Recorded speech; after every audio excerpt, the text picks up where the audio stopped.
Hi, everyone. I'm Serena from U.S China Forum. Yeah, so to begin, I'll talk a little about our club. Yeah, we were founded in 2018. So we're based in Washington University in St. Louis. We're a student-run organization which aim to serve as a resource for future leaders of all backgrounds who wish to engage with China's emergence as a rising economic force on the global stage. So today we are having an event on global capitalism and local labor in the U.S. China trade network. It's loosely based off the documentary American Factory on Netflix. And I believe that most of you have already watched it. So today we have Professor Haley and Professor Bartley with us. Hi. Yeah. To have a rather cozy discussion, on this topic. So let me Just quickly a few hundred close friends. Yeah, so I'll run through the agenda real quick. So we'll be starting with introduction, open remarks, which is what I'm doing right now. And then there will be a Q&A moderated discussion, between me and the speakers. And then at 8:15, there will be an audience Q&A, until the end of event, which is around 8:45. So let us begin. Okay, so I will start with a general question about American manufacturing. Let me mute myself. So this question is directed to both professors, so anyone can just answer first. Yeah, the decline of manufacturing and plight of American workers in the Rust Belt is a familiar story, and the development which opened a void in companies like Fuyao tried to fill in the 2010s. Were there other changes on American and Chinese sides of the engagement that facilitated type of opportunity that led companies like Fuyao Glass to places like Dayton? So why are these areas and why those industries? Do you really see a decline? And do you think there's a void that needs to be filled up? Do you want me to go first, Tim? That'd be great. Okay. Well, I think, first of all, that this is a very interesting forum, and that was a good documentary. It's a very well-made documentary. It's complex. It operates on so many levels. And I think there were two major themes there, right? That one was the one that was the tussle between labor, global capital, and local labor. And the other one was the cross-cultural clash that was going on. You asked a question, is where did the opportunities come from in the Rust Belt? Well, the opportunities were not just in the Rust Belt. They were not just in manufacturing. They were also in agriculture, and they were in energy. And so it's just a question of the Chinese looking for opportunities to invest their money overseas. In that way, they were not behaving as Chinese. I mean, particularly, they were behaving as multinationals that wanted to invest in a foreign country and follow the market. The United States remains the largest market in the world on most products. So they just wanted to come here and invest here. They saw this opportunity in glass, but I've been following the investments in agriculture, and I've also been following them in energy, which is huge. I do think that the opportunity in the Midwest came because GM had left. And that again is the question of why global capital migrates, which is a part of the thing. But I mean, that's it. It was behaving like any multinationals do. In this case, the Chinese are a little bit more opportunistic than others. So they saw the opportunity, they moved in with their capital, and they saw the ability to pick up a brand name at a reasonable price. That's a great start, and I don't have a ton to add except to say I agree. This is a really rich documentary that helps us think about the intersections between these kind of big structural forces of change in the global economy and in national economies and people's personal lives.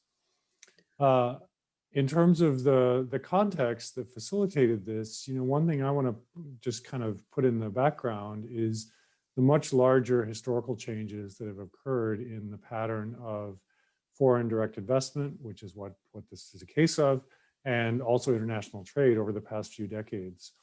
And maybe we can speculate a bit about where this is all headed in the next decades. So from the 1970s through the 1990s and much of the early 2000s, foreign direct investment primarily was a north to south phenomenon. That is, global north, affluent countries of the global north, companies based there investing in the global south. And from in say mid 2000s into the 2010s, there is a rise of so-called South-South trade and investment, where China, among other countries, had companies increasingly investing in other places in the global South, India, Brazil, Indonesia, and so on. And I think it's relatively recently that we've seen the rise of kind of south to north investment, at least on a large scale. And I think this is what Fuyao is an example of, is a Chinese company moving into this Rust Belt area to produce a component for auto manufacturers that are still in the area and moving into the American market.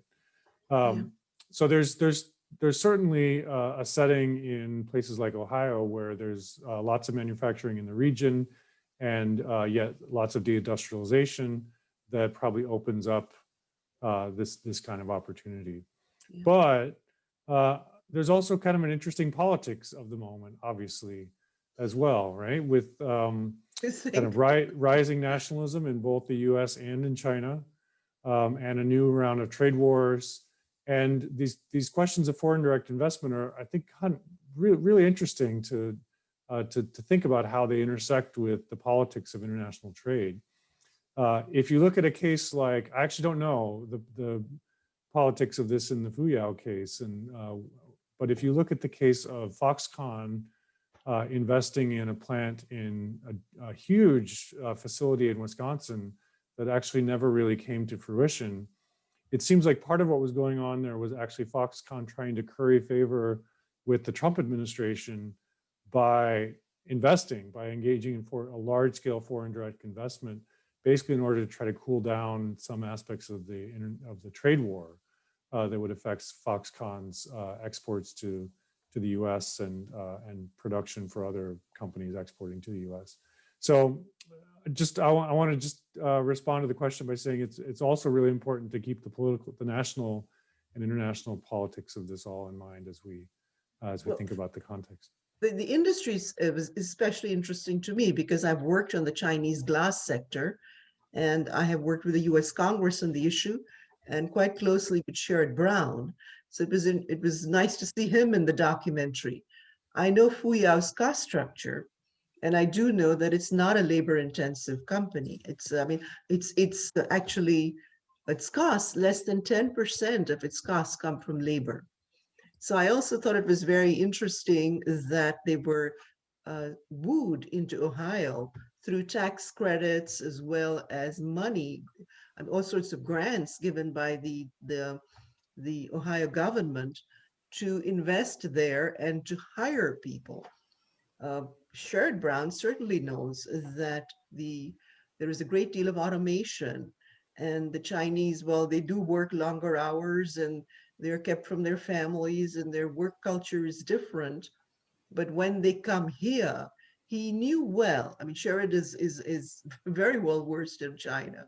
He knows well that the Chinese are not open to labor unions. So it was kind of interesting to see him talk about it from the podium as well. I mean, if you looked at the picture and you say, well, I hope you open up your company to labor unions. Well, the Chinese abhor labor unions, and they're not the only companies that do. I can't think of many American companies that would say, well, we really want a labor union. So but it is, it's part of the tussle.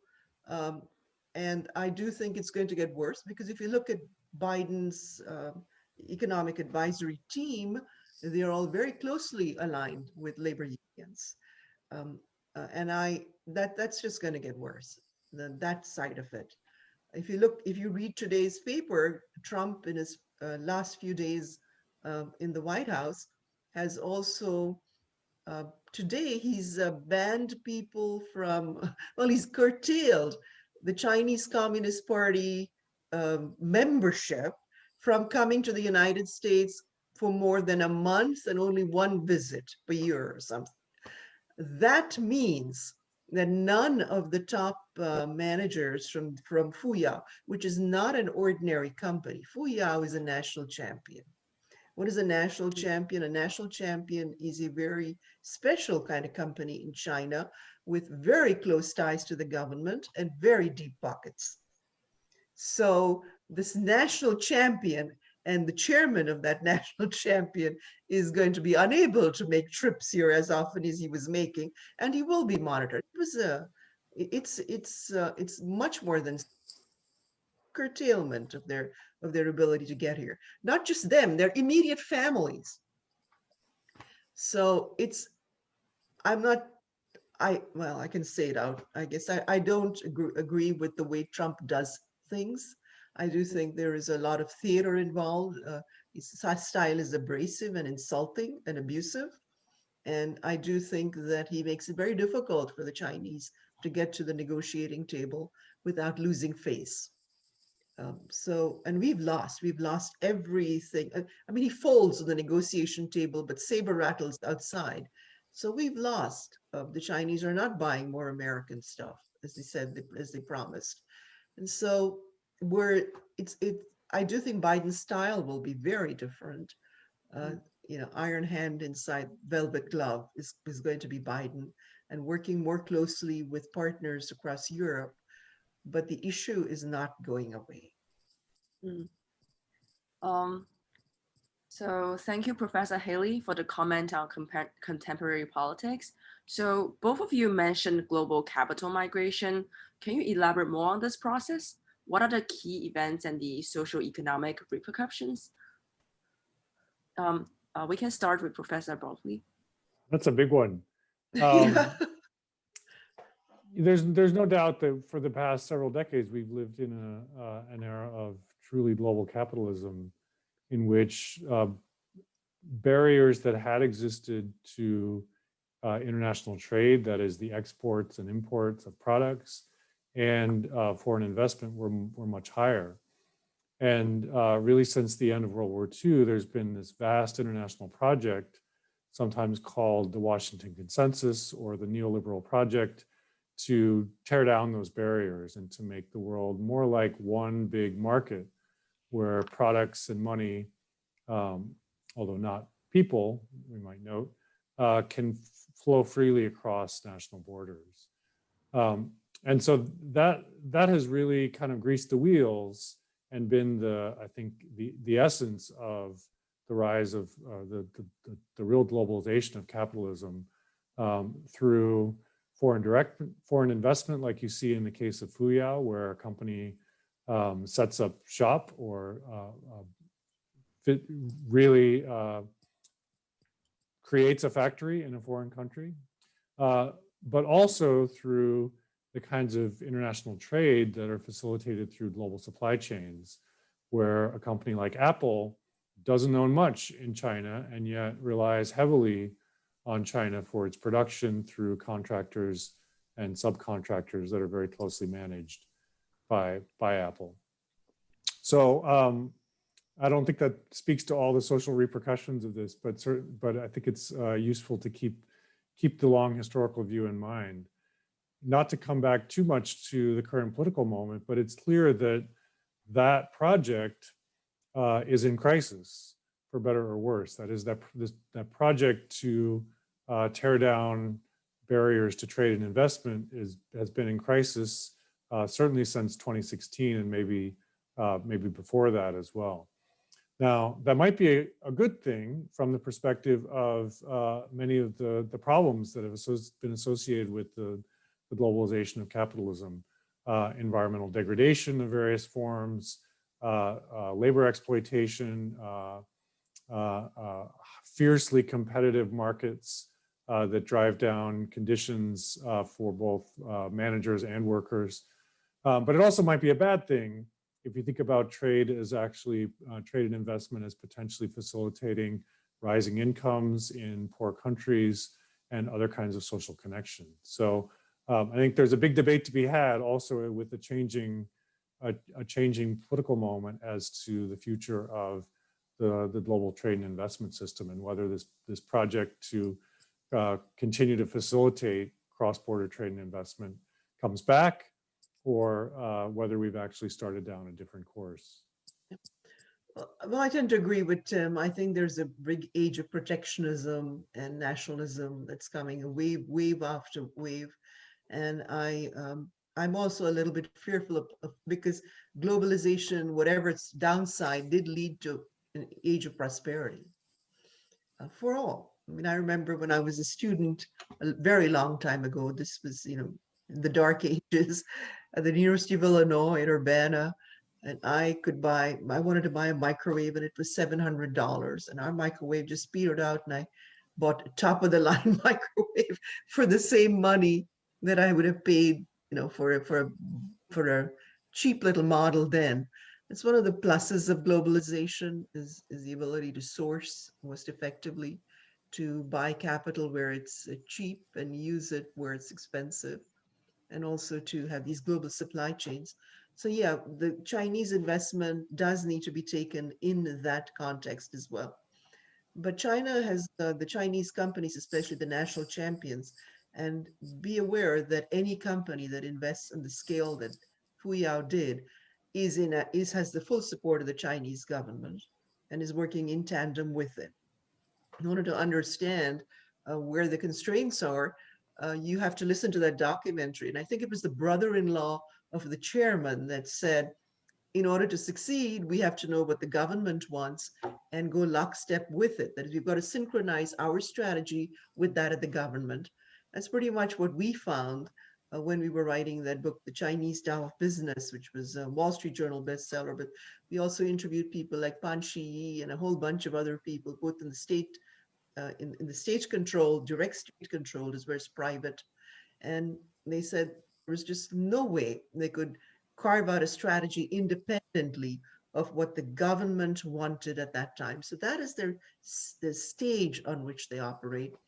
And that's, you can't really take that out of the equation for a Chinese company that has the government backing to invest in a very important market like the United States and at the scale that it did.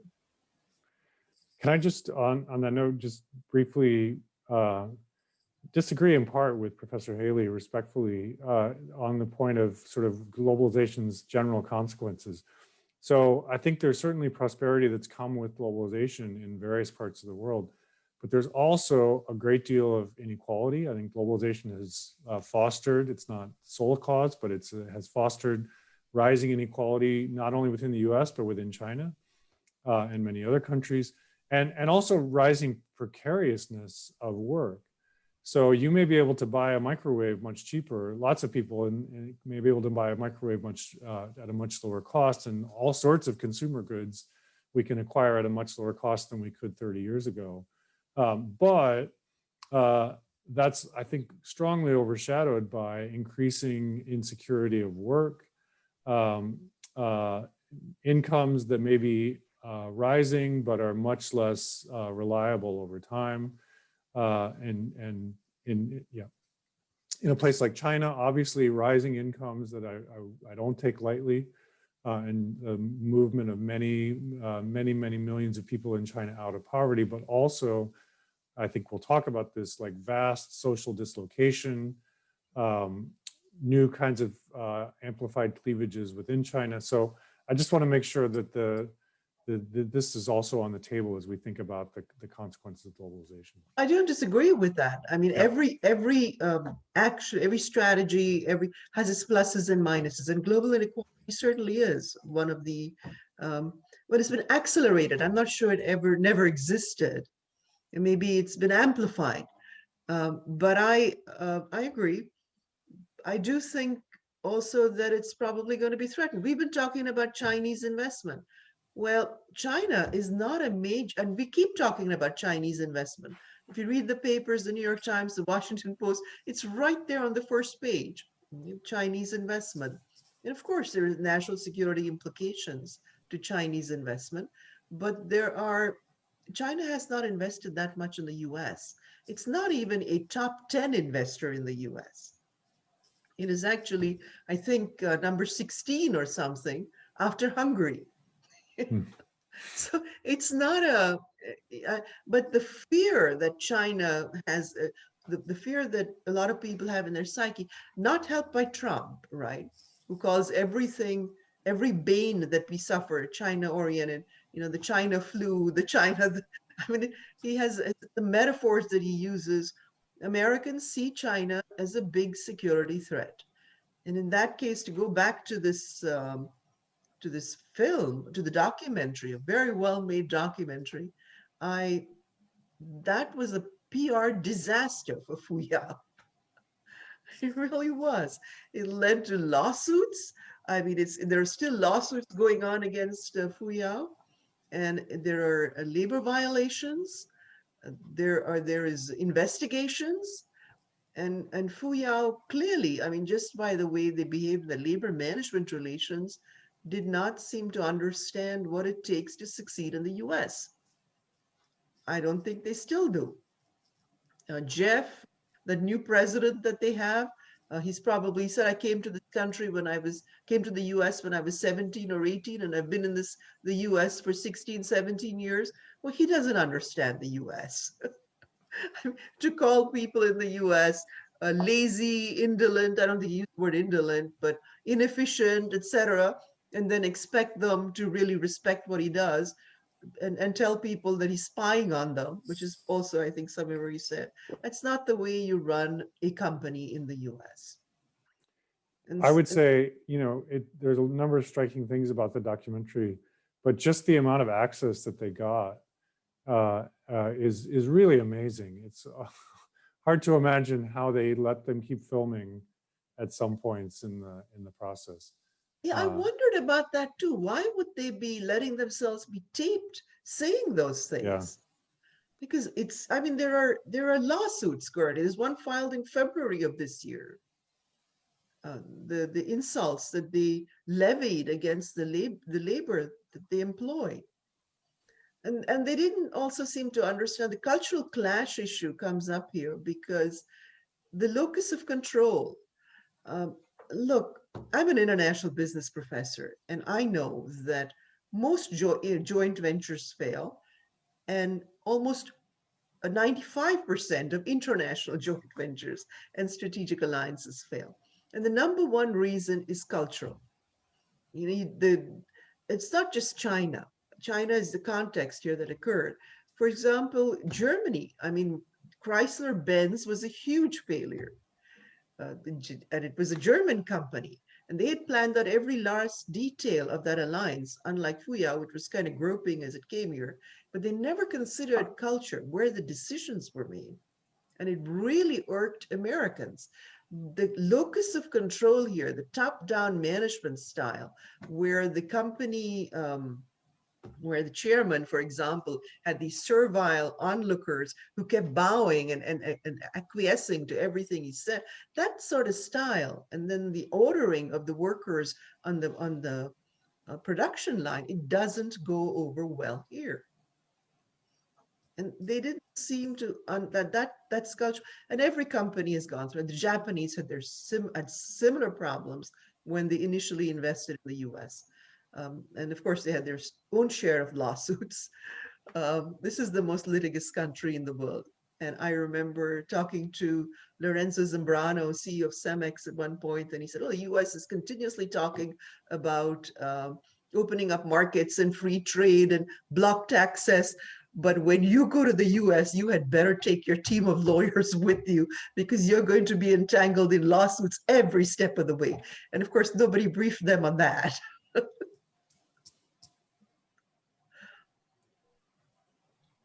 Okay, that's a lot of information. Yeah, thank you for a very informative response. To unpack that a bit, both of you mentioned this fear against Chinese capital and business. And I think part of it is because that some people have the perception that is linked to the Chinese government. So what do you think is the role of the Chinese government in expanding the Chinese capital footprint to foreign markets? Is that really a national strategy, or is it more of like a private movement undertaken by the entrepreneurs themselves?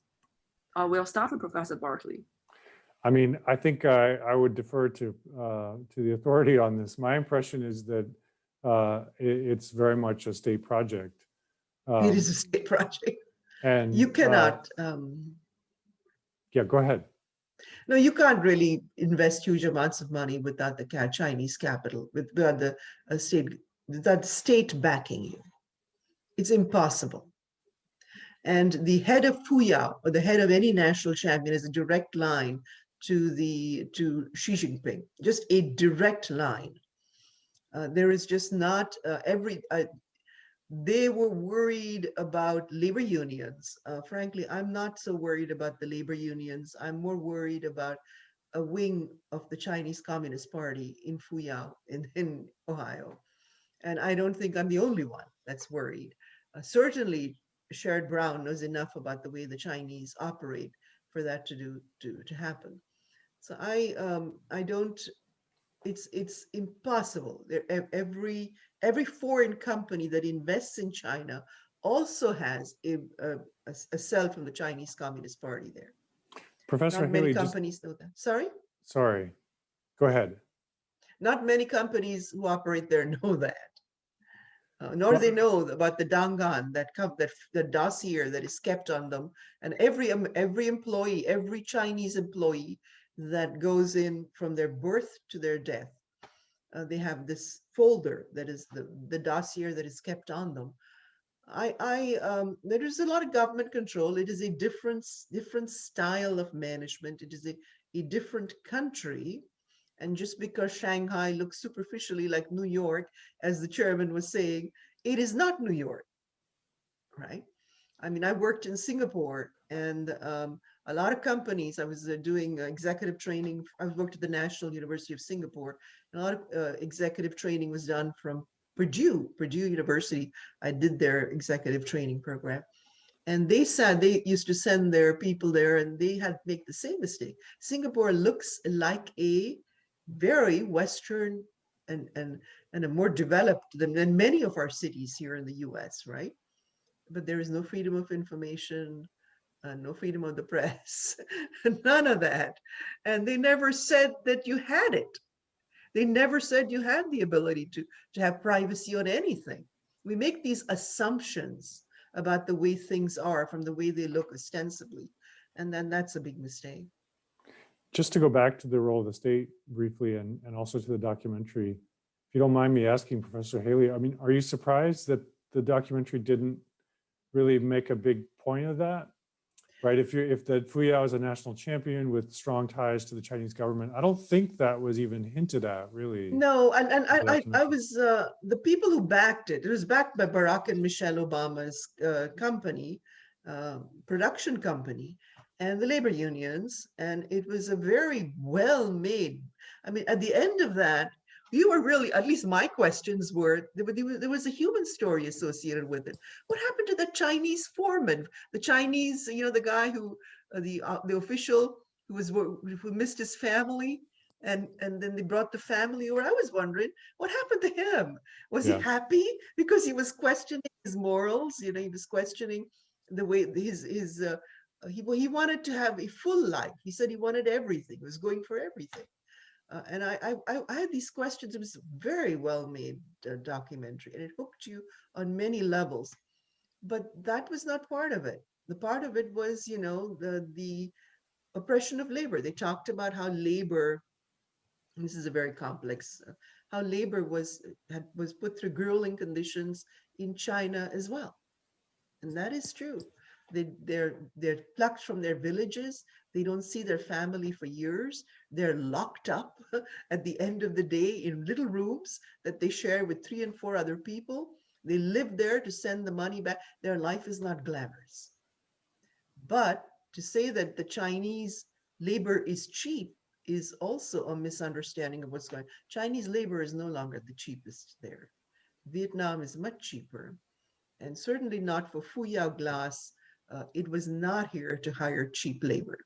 Because of the cost structure of the company, it was here to have access to the market, and that was a perfectly that would be what I would expect a multinational corporation to do. It was here to acquire a brand name. It was here to see what it could get. The Chinese are not different from other multinationals in that respect. They are different and they're much more opportunistic. They see an opportunity, a low price, they get the government backing, and then they move laterally from there. So in that sense, investment strategy is different. Um, but there is, you make the assumption starting off that if a company makes the kind of investment it does in the US, as Fuyao did, it is completely backed by, it is doing so with a complete authorization and in tandem with the government.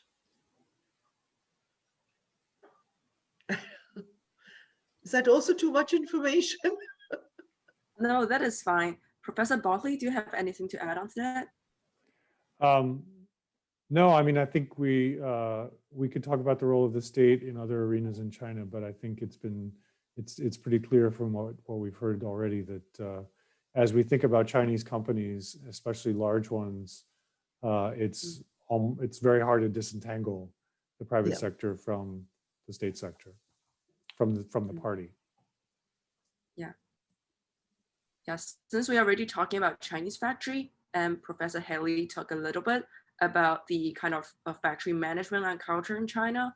So can you elaborate more on this idea of Chinese labor culture? Like what are the strengths and problems they encounter when they are brought to the United States? And also how are they reflected in this film? Let's start with Professor Bartley.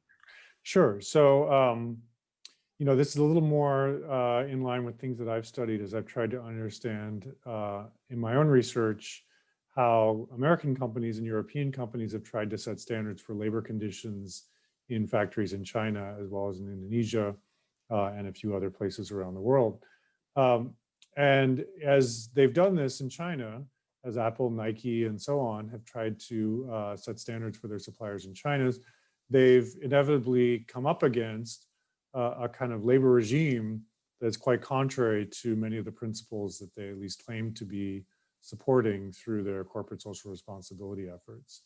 So how some scholars have characterized the Chinese labor regime is that it's a dormitory labor regime, whereas Professor Haley mentioned, workers typically are migrants from rural villages who come into, especially in labor-intensive industries, that is industries where wages are a big share of the total cost, that come into cities to work in factories and basically have no rights, no citizenship rights in the cities.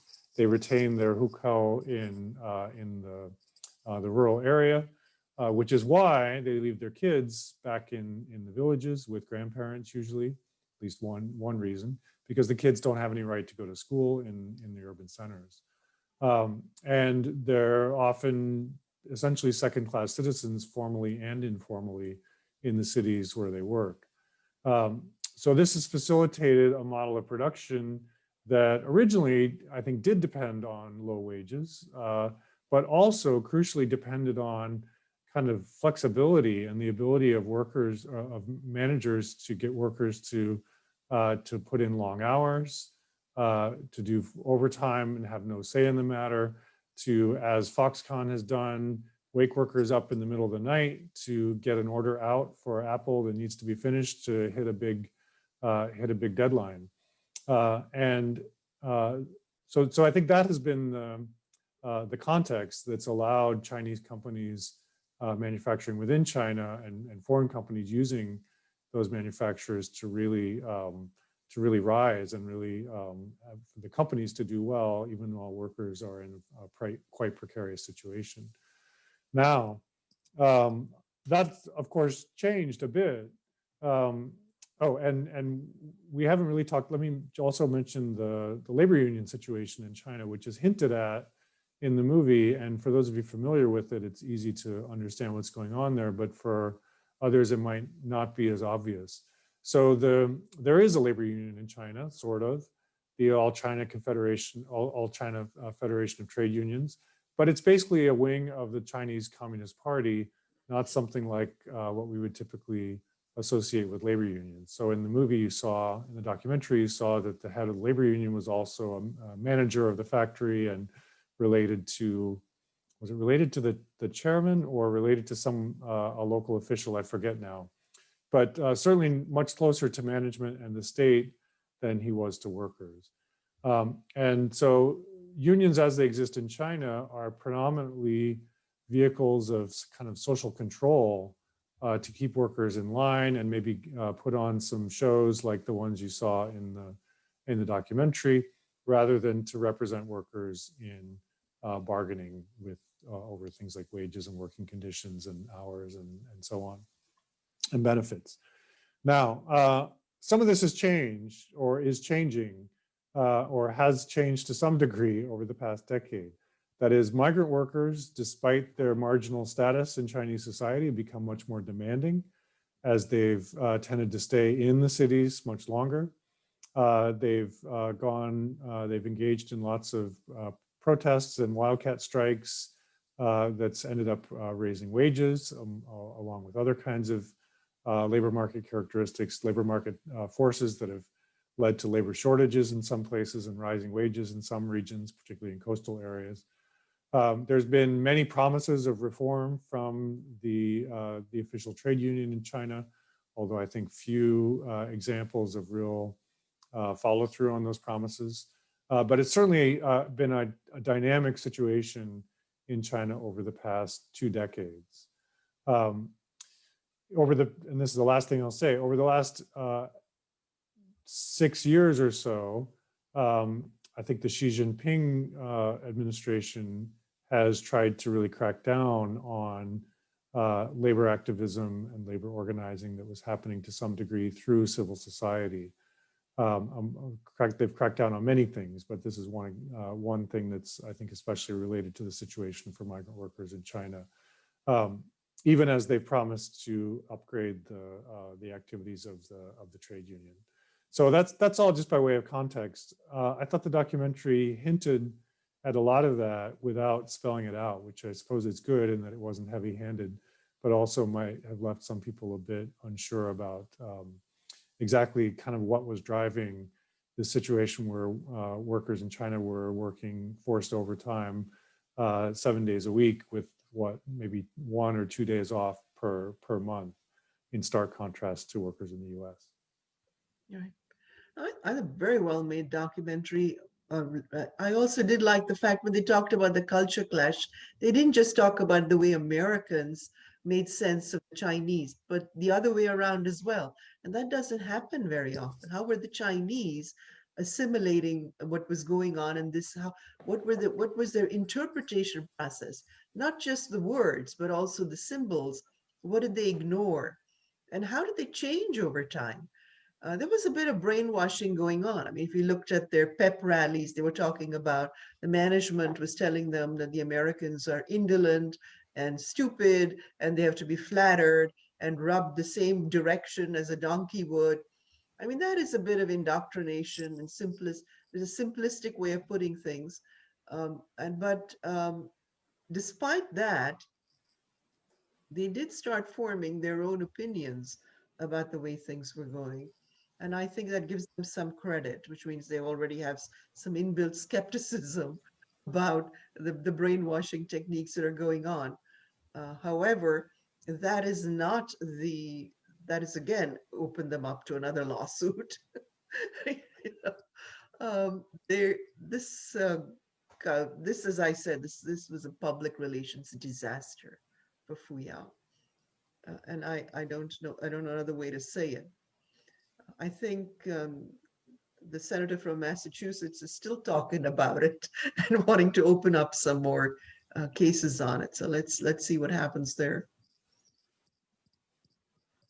Yeah, I agree that it's kind of like a public relation disaster. Yeah, in fact, we tried to invite Jeff Liu, from Fuyao to attend our event, but he declined. I don't blame him. Somewhat. Yeah.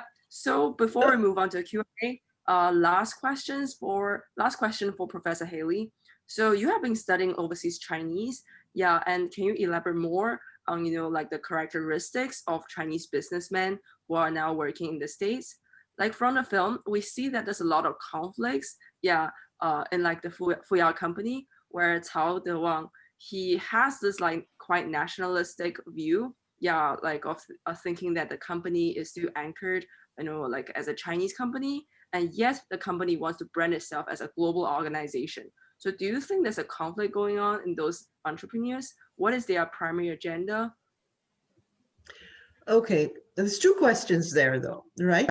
The first one is I did study the overseas Chinese. They were about the overseas Chinese of Southeast Asia, and they're a different group altogether. These were the Chinese that emigrated from China over a period of 300 years, and they settled down in Indonesia, Malaysia, Singapore, and all, you know, the countries of Southeast Asia. Like most emigres and immigrants to a foreign land, they are much more traditional than the country from which they originated.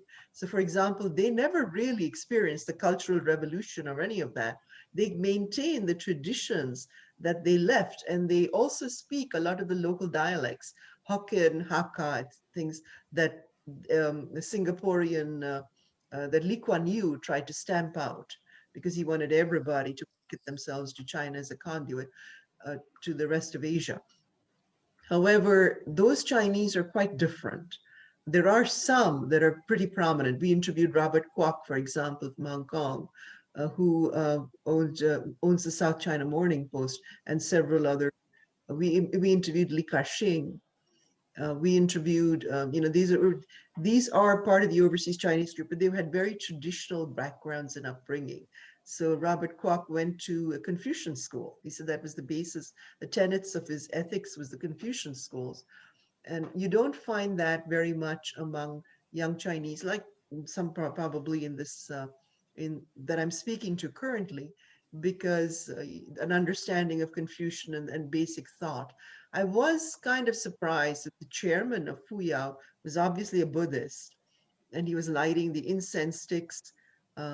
As you know, Buddhism and organized religion is not officially allowed in China. I was kind of surprised at that aspect of it. The Chinese, as they come out here, are very different from the overseas Chinese. And the Chinese companies are very different. They are less culture bound than the overseas Chinese are. Although I was again surprised to see in that documentary, the chairman doing feng shui, moving the door, the way the door faces, that's feng shui, of course. And so I remember Robert Kwok setting up his office to where the two cannons that he had faced his opponents, his competitors, and not inside. You know, certain things like the positioning of items, that's a superficial thing. The way their information is organized in their heads, their ideologies, their values, their culture, that's far more important. And that is very different for the overseas Chinese and the Chinese from China. Companies very much controlled by the government. The government dominates for China. They are much more independent when they come out of Southeast Asia. And so there's a big difference right there. They have their own constraints, their clans, their networks, but the locus of control is different. I hope I answered your question. Yeah, you did. So Professor Bartley, do you want to elaborate on this topic of the ambitions of overseas Chinese entrepreneurs? So I don't think I have a lot to offer except maybe a question, which is, you know, we've been talking about China as one place, but as we think about investment from China, that could mean investment from Hong Kong companies, Hong Kong-based companies. It could be, depending on how you think about this, Taiwanese companies and mainland Chinese companies. And my guess would be that the three of those would have quite strikingly different approaches to investment in the U.S. I personally, I can't claim any authority on this, so I don't know. But I would think that certainly there's other points of variation too, but that would be an important distinction. Here, Fuyao is a mainland Chinese company, as I understand it. It is. Yeah. Yeah, and Hong Kong is different. We counted Hong Kong as overseas Chinese as well as Taiwan overseas Chinese because the culture is quite different. Business culture is different from China. And China, in some ways, more modern. You know, they just wiped out. There was a couple of generations that did not know the traditional thought of China, and was maintained outside of China by the overseas Chinese. It was reintroduced, to China. So there is a big difference in the way these companies operate and think and make decisions. None of them have the government as the major stakeholder as they do in China. Uh, there is just, I, I I don't want to push my book, but Chinese Tao of Business, where we actually interviewed manager after manager. There is just no going forward if you don't get the government's say, if you're not marching to the government's tune, just broadly. Um, and that's, the big difference. They're both fairly top down. They're both top down. And to those who are not very familiar with Asia, there is a big difference in cultures across Asia, even across China, I'm sure in different regions of China. But there's a huge difference. Americans like to talk about Asian cultures between China, Japan, and India, for example, very different styles of management, and Korea and Vietnam. So all of these are very different styles of management. You asked so many good questions. We can't cover all of this in an hour. Too many good questions. Yeah, I agree.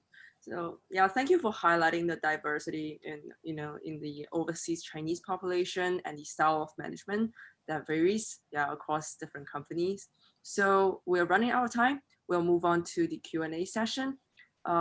So hey everyone who's there in the audience, you can either ask your questions through the chat or by using the raise hand button to be unmuted and ask your questions personally with your video on. So let's begin. Does anyone want to ask a question? Otherwise, I'll be reading one from the chat. Okay, I'll start with a question from Alex Yang. So he asked, since Fuyao is a private-owned company, can Professor Haley elaborate more about what's the specific way can the government affect the company's foreign investment decisions? Yeah, means like currency control. Yeah, are there other methods of control? Fuyao is not a private company. Fuyao is overtly a private company, but the government appoints managers to that company. The government decides 70 to 80% of Fuyao's production is subsidized. I actually have a breakdown of the subsidies to Fuyao. And a lot of it comes from government grants in China. Government grants, loans that never have to be repaid, free land, free electricity. They're unhooked from the grid, and several other things that keep their costs low. When they came to the United States, although they did get some, as I said, tax credits and some grants from the Ohio government, there was no comparison, because in China, it's between 70 to 80% of output could be traced to subsidies. And it certainly wasn't going towards labor. It was going towards supplies and electricity and everything else. Labor costs are only between 8 and 10%.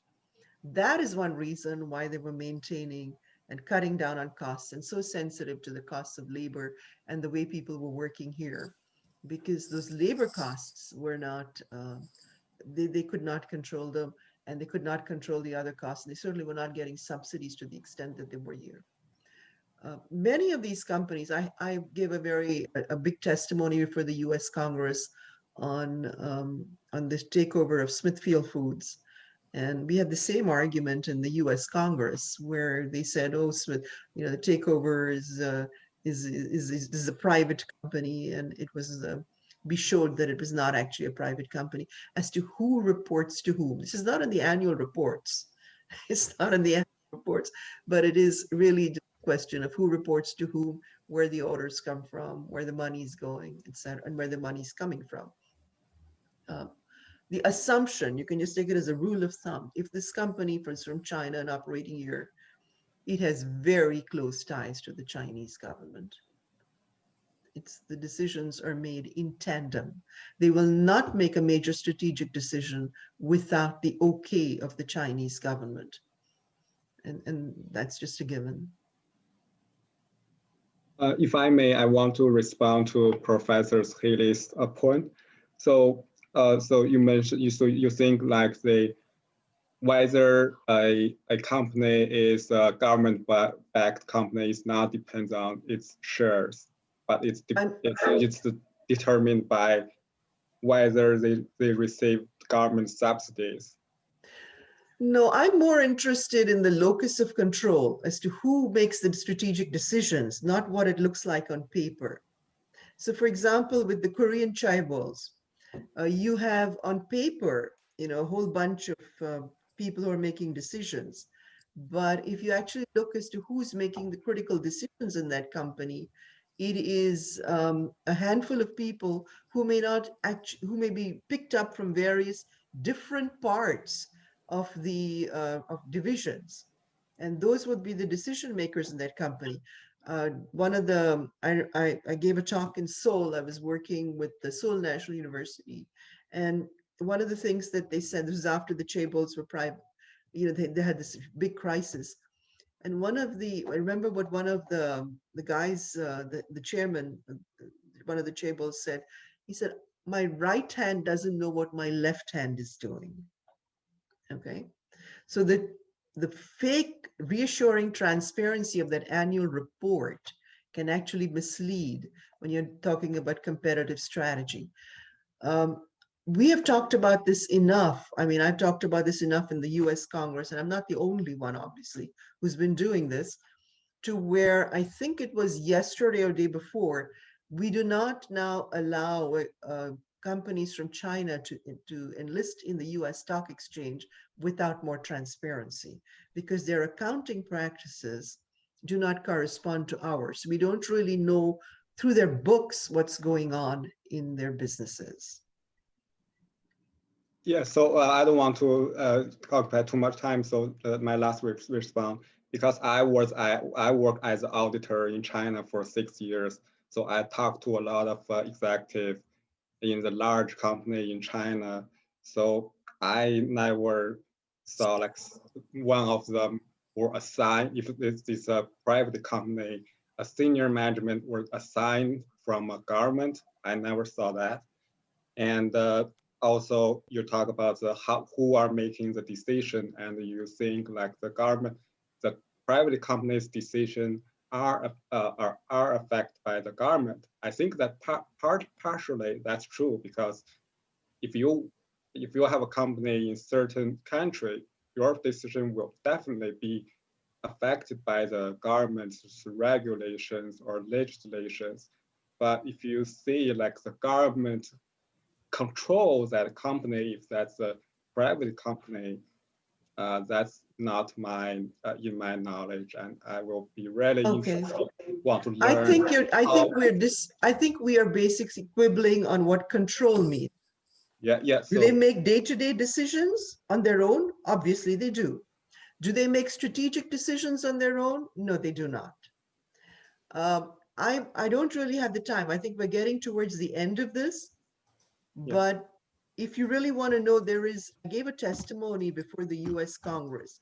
This was considered the most important case on foreign direct investment in a decade, where I objected to the takeover of Smithfield Foods by Shuanghui. It's available freely. And it was actually made, and which was used in the Non-Market Economy Trade Remedy Act, as well as my research on subsidies was incorporated not just in U.S. federal legislation, but also in Europe and Germany, European Union, Germany, Australia, and India. So what we have done is very carefully comb through the accounting. And what we found was there were multiple accounting reports. One of them was to the managers, external stakeholders. Another one was for internal management. And a third one was for government audits. And this may be a Chinese practice, but it's not a universal practice. So in order to get this to synchronize with what we in the US would understand, to get an insight into their business, the latest, I think it was last week, maybe have been 2, 3 days ago, really. In COVID, all the days are blurring for me. But if you look at the requirements now for a Chinese listed company to divulge information, that is part of the pushback. And I think you are right in a sense that there is a different form of control. There's the private, the organization and the executives that make the control. But this is a different company, and we're talking today about Fuyao. But if you just go do a search for Smithfield Foods testimony, Usha Haley, and look at the evidence. It may not be the 20-minute testimony I gave before the US Congress when I was talking, but look at they will also have the folders as to why I said that the company was controlled by the Chinese. And it was basically who reported to whom unofficially. It may not even be on the books, and it often is not. But who reported to actually? Because frankly, no country has this obsession with the statistics that the US does. Statistics there are an indicator. They are not really some sort of truth that is brought out. That even the government statistics are not that. They're an approximation. But we are interested when the US government looks at these, they want to know, are we dealing really with private venture capitalists who are coming out here wanting to make a buck, looking at markets, or are we dealing with the strategic interests of a major power? And there you have two different equations going.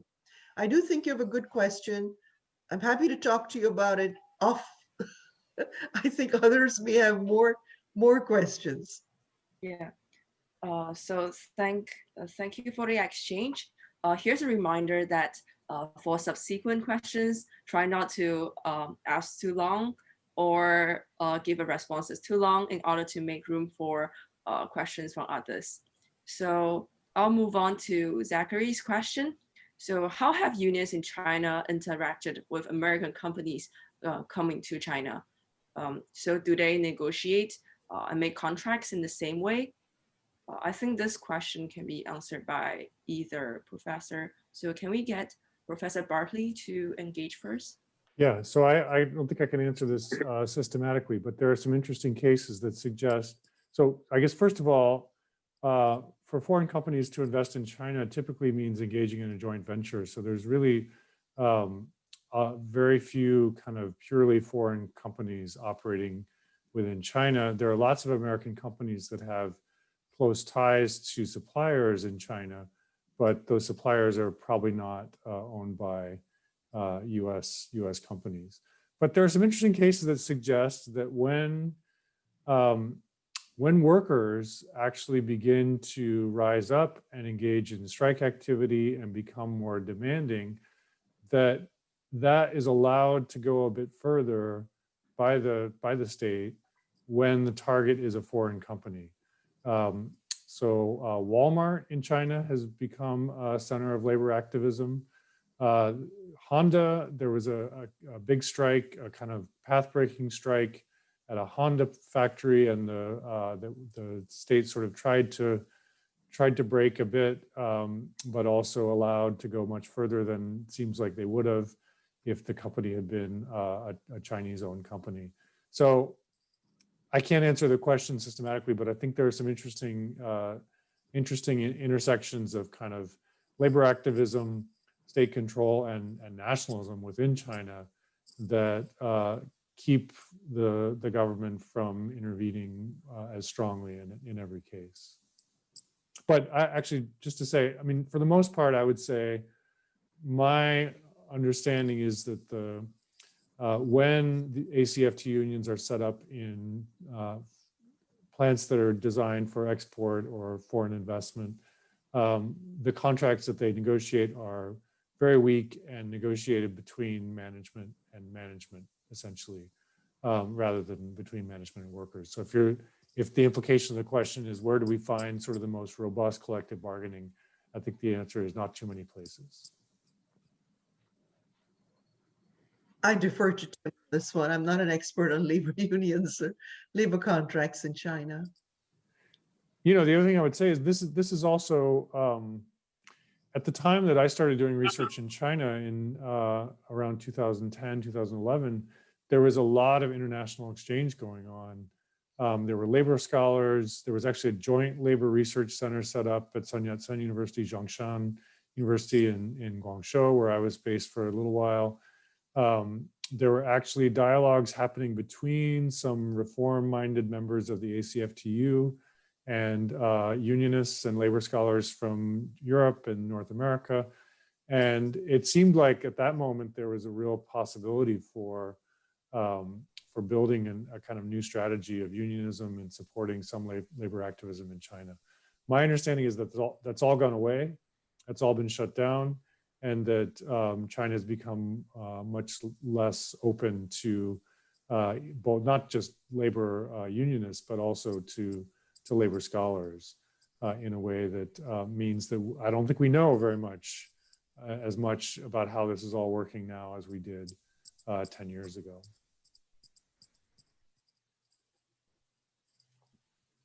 Okay, Jonathan, do you want to speak?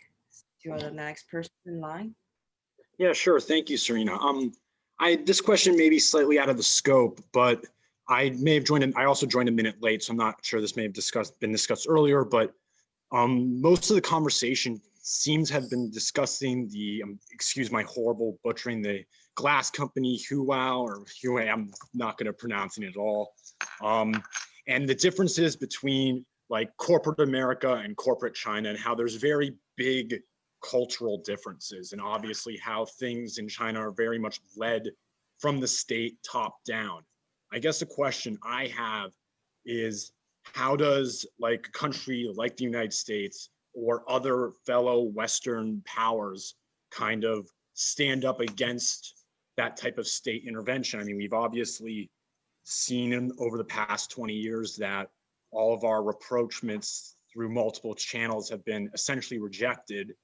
And I will agree, I forget whom said it, but someone said that, the Donald Trump approach didn't work. There was a lot of inflaming.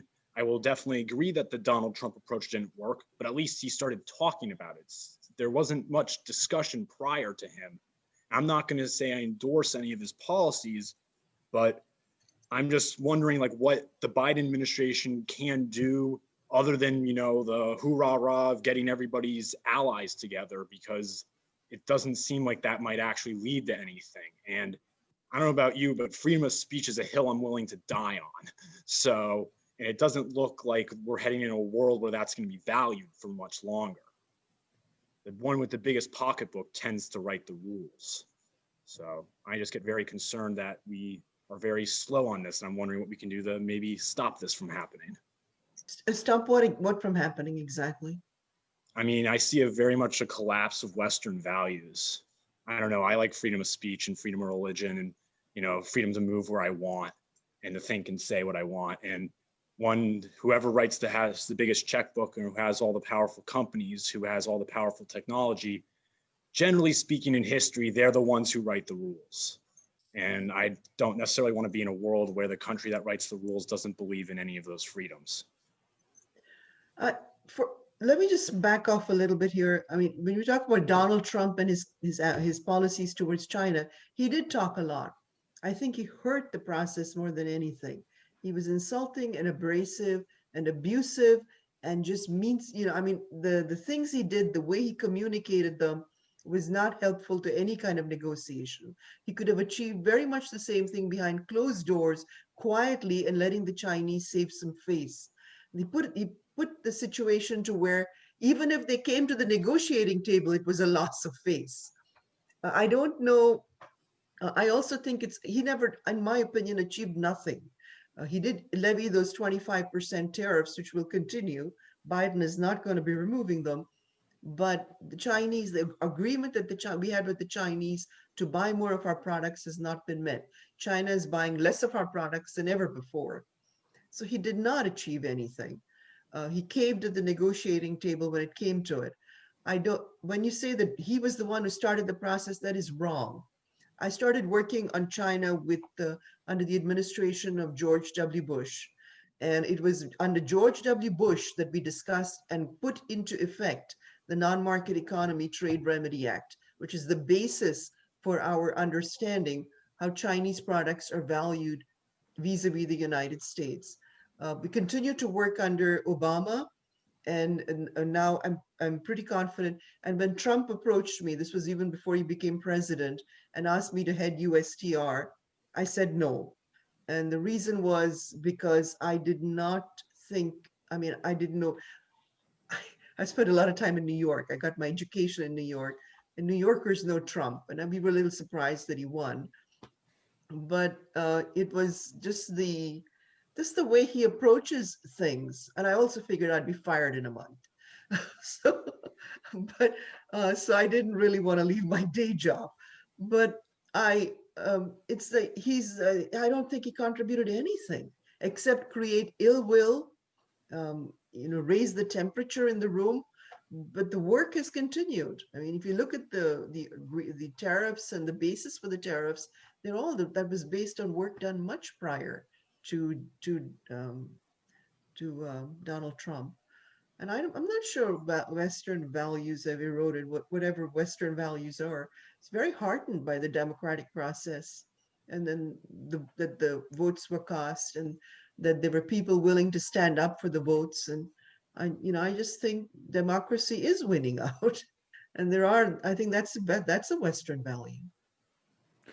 So what I would say, that this is obviously a big question, but I guess on one hand, I would say I do think there are aspects of Chinese rise to power that were based on kind of authoritarian governance and repression of Chinese people, and it's a mistake to ignore that. And I think for too long, advocates of building a global neoliberal trade order did ignore that, or allowed small improvements to cover that up.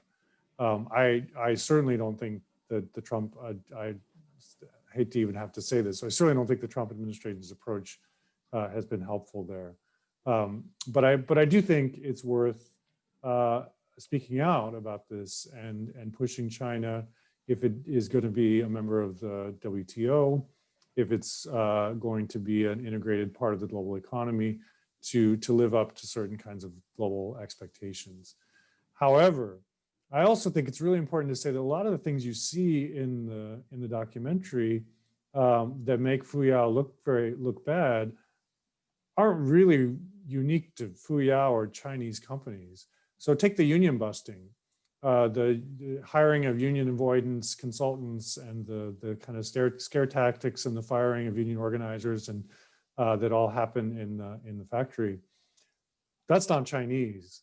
That's a common strategy that employers throughout the US have used, including some of the biggest, most well-regarded American companies like Google and Amazon have hired the same types of union busting firms and engaged in very similar kinds of strategies. So I don't think we should ignore sort of the authoritarian aspects of China's rise to power, but I also think we shouldn't ignore the kind of repressive aspects of American capitalism and pretend that it's only foreign elements that introduce those kinds of repressive elements. Yeah. I agree. I mean, there isn't something that unique about China and its operation, and it's dislike, the company's dislike of unions. Hard pressed to find an American company that says they're all for unions. It's a tussle, the yin and yang. And it's not just that American companies and Chinese companies both didn't, and Fuyao didn't like unions. I mean, the strategy and the playbook is well worn, right? And so the kinds of captive audience meetings you saw, the kinds of intimidation, I mean, this is not unique. This is well documented in many, many cases of labor organizing, not just in manufacturing, but in service sectors in the US over the past 30 years. So I just want to, I think we shouldn't see everything in this movie through the lens of China versus the US. There's a lot in this movie that's really about the struggles of working people and sort of low and middle wage workers in both China and the US to gain some voice and some power and some representation in their workplaces. And it plays out in different ways in the US and China, but there's, I think, a common kind of struggle. Okay, so let's move on to the next question. And thanks for the reply for the previous question. Yeah, you can start speaking. Okay, so my question was about more about the work ethic in China, and I was wondering if this mindset or expectations of working most days of the week with few breaks and little time off, is that primarily associated with factory workers and jobs in manufacturing, or does this transcend to other industries? I think the simple answer from my perspective is it translates into other industries. Work time is really long in service sector jobs, in retail jobs. I think you'd find very similar kinds of patterns of long hours, little choice over which hours, maybe less of a dormitory model where people actually live in the factory complex, which may put some constraints on that. But I think the tendency of workers to work long hours, whether by choice or by coercion, or most commonly, I think some like complex combination of the two that makes people want to work as many hours as they possibly can because they'd have no other way to get ahead, and all they can do is hope to save enough money to send back to their families and maybe reunite with their families at some point. I think that's common in many, many different sectors. Okay, thank you for the response. Now we have 2 more hands up, so we'll be asking those 2 questions and then wrapping up the event. So Emma, you may begin to speak. Hi. Going back to this idea about China and like the global world and wanting them participating in things like the WTO and generally the global economy, there have been some people who talk about sort of not needing to push them in a certain direction because once they become integrated, it will be in their interest to sort of uphold what we think of as the global international laws in this case. But there's also a lot of talk about, the US should be doing XYZ thing to push them in the right direction. Do either of you think that there is that need for the US to be doing something? And if there is, what exactly is that? Because clearly the Trump's tactics weren't necessarily the right way to go in that way. I guess I can start on this. So it's a good question. I mean, I would say, the view that things will kind of progress naturally, I don't think has been borne out by the past decade or two. That if China becomes more capitalist, more integrated into a capitalist economy, it will become more open, less repressive, more tolerant of human rights, and so on. I think that was the hope, and there was even some movement in that direction, but over the past 10 years, it's gone the other direction. And not just in China, but in the US and in many other parts of the world, there's been the rise of a kind of authoritarian nationalism that cast doubt on this idea that capitalism kind of naturally produces all sorts of other rights. In terms of what should be done, I think the U.S. has and others have managed to promote some kind of norms about core labor standards that are beneficial. But I also think it's the U.S. and other sort of affluent countries should not be, for their own sake or others' sake, in the position of dictating the terms entirely of other countries' development. So my solution is not the right word. This doesn't solve everything. But one thing I would argue for is the Chinese government should actually enforce its own laws. Which are on the books, and they're actually quite strong in protecting workers.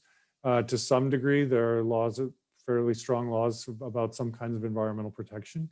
And I think one thing that one could ask of any country in the global trading order is just to enforce the laws that it has on the books and provide evidence that that's happening. And I think that actually would put a lot of pressure on China, not just China, but countries around the world to improve their practices and make good on principles that they, in theory, have already embraced. China does have very good laws in the books, but the business laws are pretty recent. 1960s is when they were formulated. But China has the inability, because it is a weak center, strong provinces model. In China, they have a saying, right? The hills are high and the emperor is far away. The ability to influence the provinces is very difficult. When they find out, for example, that there are copyright violations, and we all know China is the #1 copyright violator in the world, they find out that a lot of times it's being done through government sponsorship in the provinces or elsewhere, and where they just exceed the quota. So it's where the implementation gap is huge. And there is also this lack of understanding as to what intellectual property is, patents and copyrights, and what they actually mean. And so China is a very old and actually vibrant and living civilization. It's one of the oldest in the world. And the idea of owning an idea or owning the outcome of one's, an intellectual is very, very recent. It's just a few hundred years old, even for the West. So for the Chinese to actually assimilate that and put it as part of their cultures, it takes a bit of a leap. In different ways and different time horizons for countries to develop and different trajectories. And I think in one way in which the U.S. is going to be interfering in China is in the human rights issues. Certainly the Biden administration is going to be taking up Xinjiang, which is now, the organ transplants and all the slave labor camps and all that, and Tibet.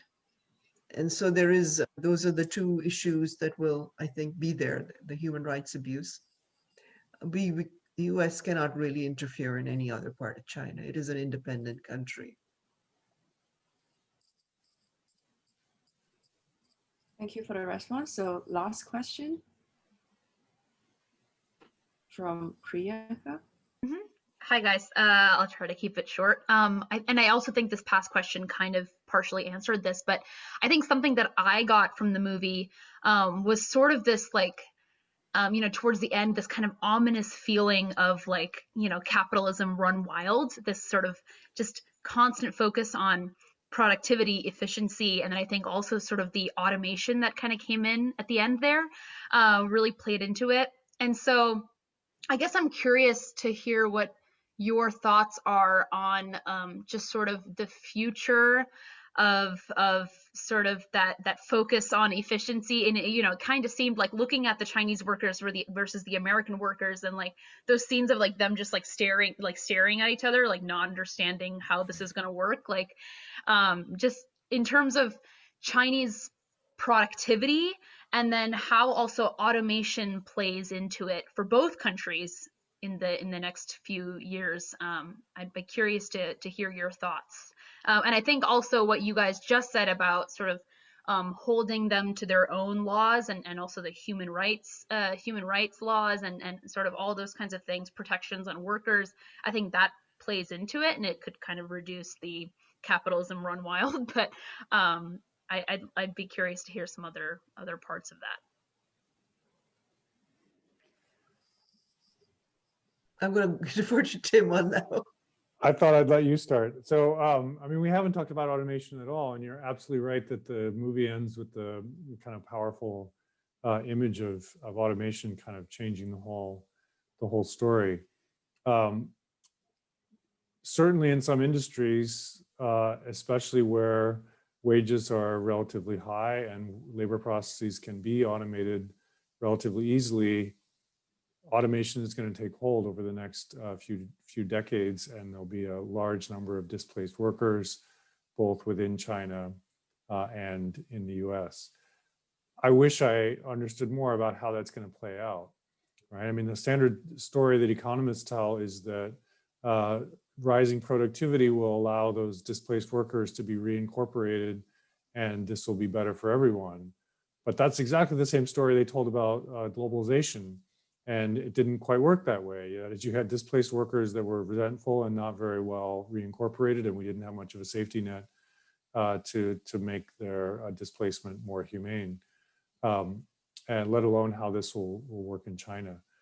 So I think the best possible scenario is that we get serious about climate change. We rethink the drive for efficiency or we rethink the drive for efficiency that you're talking about, and not just in terms of profit, but in terms of doing enough work to also have leisure, not working too much, not producing so much, but maybe producing higher quality goods, and investing in more climate friendly kinds of technologies.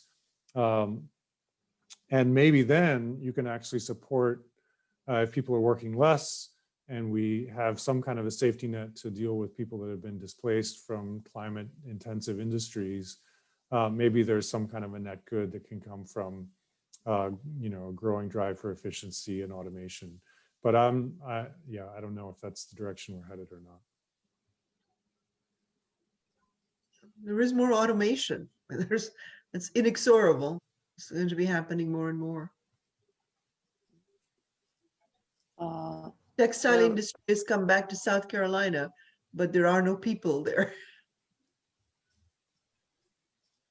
I mean, just on a bigger note, though, I would say it's important for us not to see automation as you know, just a technological force that's not made by people. So just as labor law has been made to you know, set some basic rules for the way in which capitalism, and environmental law and all sorts of other laws set some basic rules for the way in which capitalism works, the question about how far automation goes and how we decide collectively as a society or as different societies what kinds of things should and shouldn't be automated and how to deal with the fallout. I mean, these are political questions. I think they're the big political questions of our time, and we have to think about them as political questions that require democratic debate, not as things that have been completely decided already, whether it's by Silicon Valley or by the makers of heavy machinery. So I think it's coming. I don't think it's you know, entirely. It's not going to be avoided, but I think there are still big questions about how automation works and where it fits into a larger mix of economic and social life. Well, at least two potential ways to handle this. One of this is to go into value-added manufacturing, so keep going up the value-added chain.